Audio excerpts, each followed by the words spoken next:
Perkenalkan, nama saya Ida Ayu Agung Widyamanda Intan Pratiwi dari program Pendidikan Vokasi Jurusan Fisioterapi tahun 2020. Pada video kali ini, saya akan melakukan praktikum biomekanika dan kinesiologi untuk materi guide.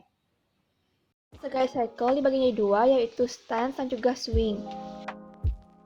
Dimulai pada saat tumit tungkai yang terdapat menyentuh lantai dan berakhir pada saat jari-jari tungkai yang sama terangkat dari lantai.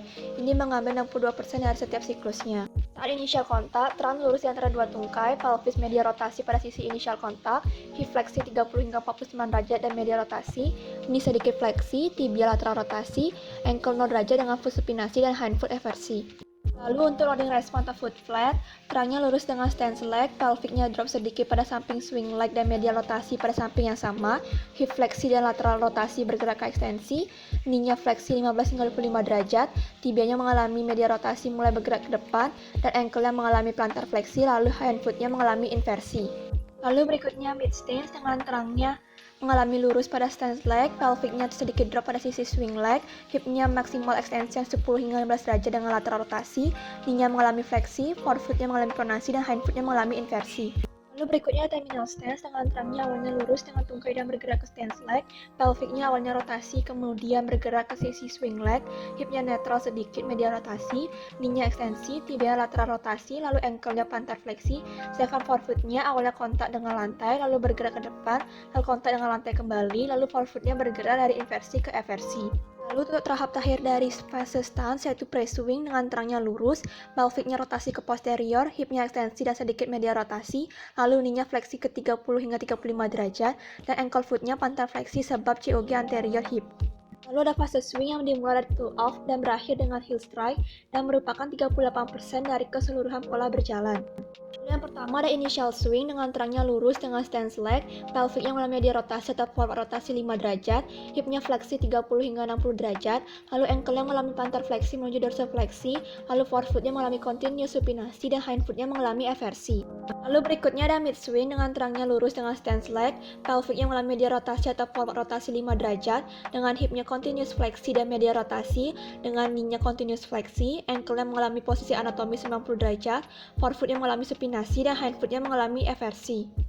Lalu fase yang terakhir yaitu terminal swing dengan terangnya mengalami lurus dengan stance leg, pelviknya mengalami media rotasi atau forward rotasi 5 derajat, hipnya fleksi dan media rotasi, knee-nya mengalami ekstensi maksimal, ankle-nya dorsifleksi, lalu forefoot-nya supinasi dan hindfoot-nya eversi.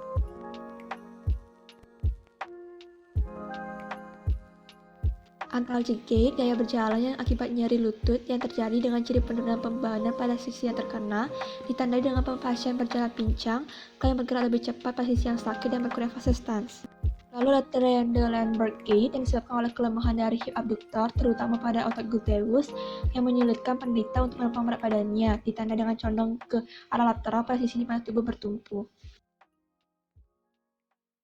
Lalu berikutnya ada spastic gait, yang merupakan kelainan cara berjalan di mana tungkai bawah bergerak dengan kaku dan jari-jari kaki saat berjalan diseret. Kelainan ini disebabkan oleh ASP atau Hereditary Spastic Paraplegias. Lalu berikutnya ada waddling gait yang disebabkan oleh myopathy, distrofi otot, pseudoarthrosis leher femur, pasca trauma yang menyebabkan elevasi trochanter, ditandai dengan langkah tubuh dengan gerakan selang-seling yang berlebihan disertai peninggian hip joint, dan berjalan seperti bebek. Spastic gait merupakan gejala seseorang yang kehilangan keseimbangan karena tidak adanya fase heel strike pada saat berjalan karena kaki tersebut foot flat, ditandai dengan berjalan dengan langkah yang lebar, membandingkan kakinya, langkah tidak beraturan, berjalan terhuyung-huyung, biasanya deviasi satu sisi. Lalu berikutnya ada gluteus maximus gait yang disebabkan oleh kelemahan pada otot gluteus maximus, ditandai dengan pola jalannya pada kaki yang tidak sakit, melakukan initial kontak, maka pada sisi yang lemah, toraks akan bergerak ke belakang, akibatnya terang akan mundur.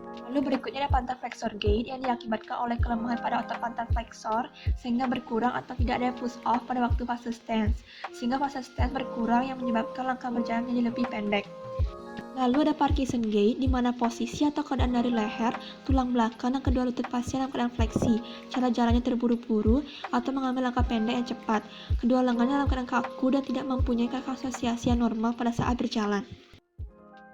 Lalu ada sciatic limb yang disebabkan oleh kelemahan pada otot psoas mayor, akibatnya gerakannya melebihi tulang dan pelvic, sulit dalam melakukan fase swing, tidak bisa melaksanakan fleksi hip sehingga fase swing jadi sulit untuk dilakukan. Akibatnya pola jalan jadi lateral rotasi atau circumflexion, fleksi knee dan aduksi hip. Berikutnya ada kontraktur gait yang biasanya terjadi pada bagian hip, knee, dan ankle dengan penyebab imobilisasi yang terlalu lama pada sendi tersebut.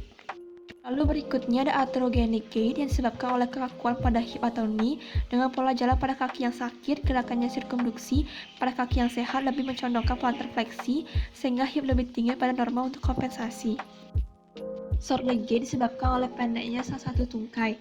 Pada kaki yang sakit, pelvic terangkat dan pada kaki yang sehat, pelvic turun.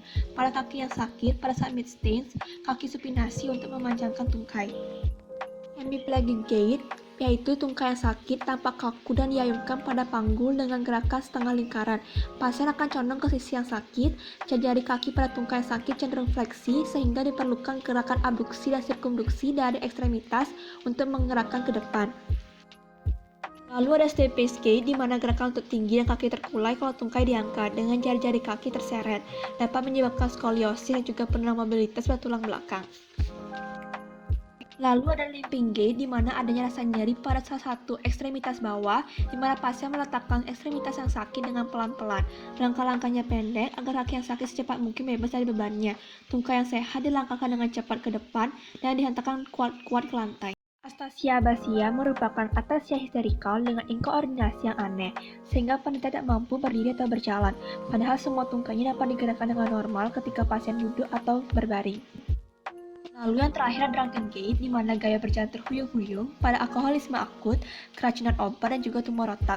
Dengan ciri khas termasuk penempatan kaki yang bervariasi, lintasan kaki yang tidak teratur, sikap melebar, jalur gerakan yang membelok, dan koordinasi kaki yang buruk, dan secara keseluruhan cenderung tidak stabil.